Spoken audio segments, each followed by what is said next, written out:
Hey everyone, welcome to Mythology Explained. The topic of this video is Helios. He was the Titan god of the sun in Greek mythology, also associated with sight and oaths.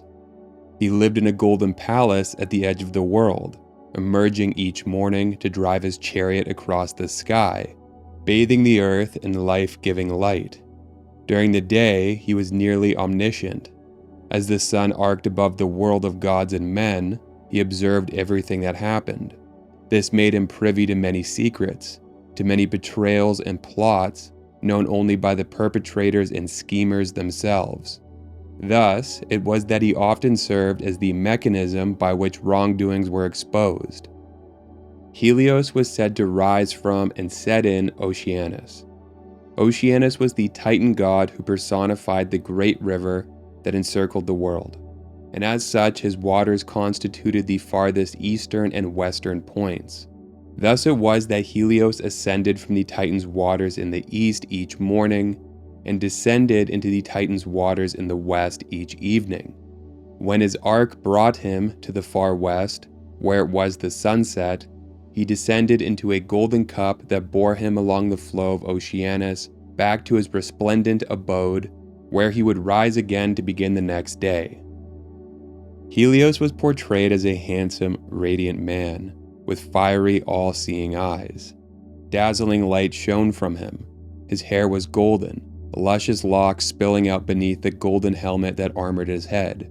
A rayed sun disk often shone behind him, and the richly spun garment that clothed him billowed in the wind as he raced across the heavens in a chariot pulled by a team of four-winged horses. His parents were Hyperion and Theia, both of them first-generation Titans. Hyperion was the Titan god of heavenly light, and Theia was the Titan goddess of sight and the upper atmosphere. Helios had two sisters, Selene and Eos, both of them born to the same parents. Selene was the Titan goddess of the moon, and Eos was the Titan goddess of the dawn. Helios had many children, too many to enumerate here. Among the best known of them was Circe, Pasiphae, Aeetes, and Phaethon. Circe was the enchantress encountered by Odysseus in the Odyssey. She transformed the hero's crew into swine. Pasiphae was the wife of Minos.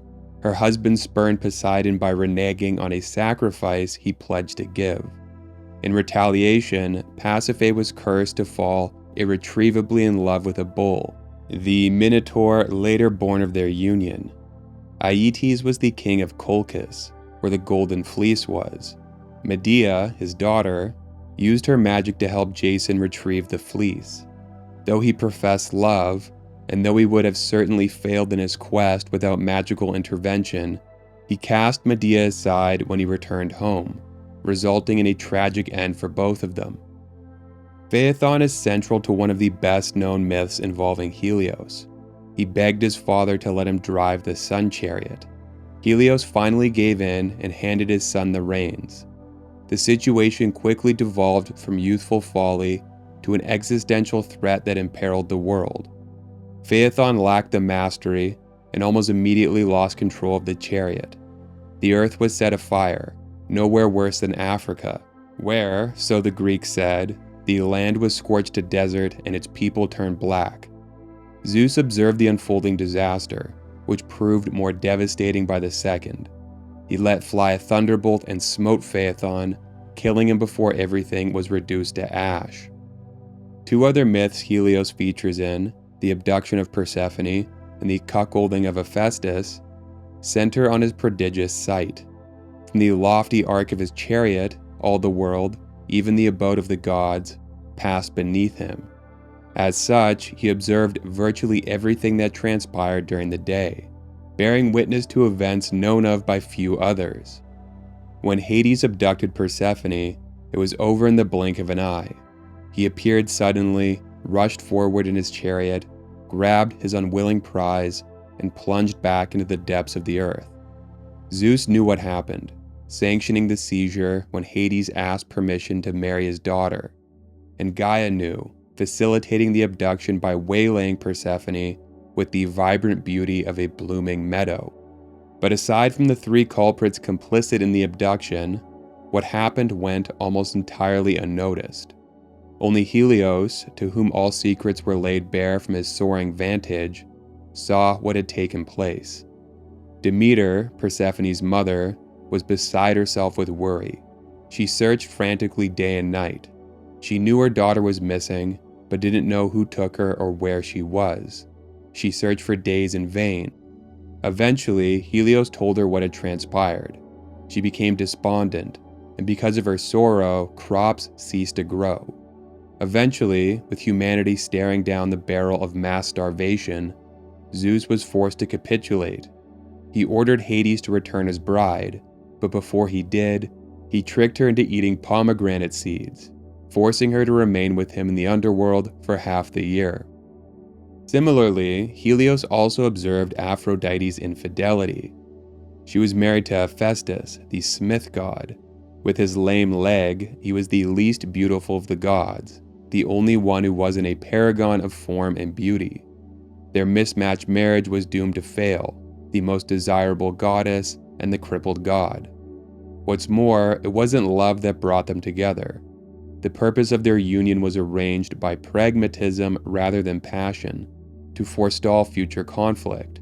Aphrodite's beauty was so great that Zeus didn't want gods fighting over her, so he married her off before any blood was spilled. Hephaestus adored his wife. He showered her with the finest gifts, but his affections were only met with scorn. Still, despite an utter lack of reciprocation, he didn't know that he was being cuckolded by his brother Ares, the god of war. It was Helios who finally revealed to Hephaestus that he was being made a fool of. Now apprised, his love curdled to revenge. He crafted a net of subtle make, indestructible, and so fine that it was invisible to the eye. He ambushed Aphrodite and Ares at their next tryst, casting the net over them while they were entangled. Their dismay became utter humiliation when Hephaestus called the rest of Olympus to come over and see the pair helplessly ensnared in his trap. 2 more myths with Helios involve 2 of Greek mythology's best-known heroes, Hercules and Odysseus. Hercules' 10th labor was to fetch the cattle of the monster Geryon, a 3-headed, triple-bodied giant. The island where their herd was located was in the far west, near the setting sun and so associated with Helios.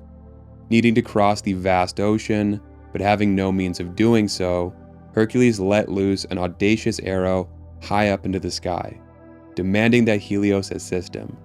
Either amused or impressed by the hero's temerity, he lent Hercules his golden cup for the crossing.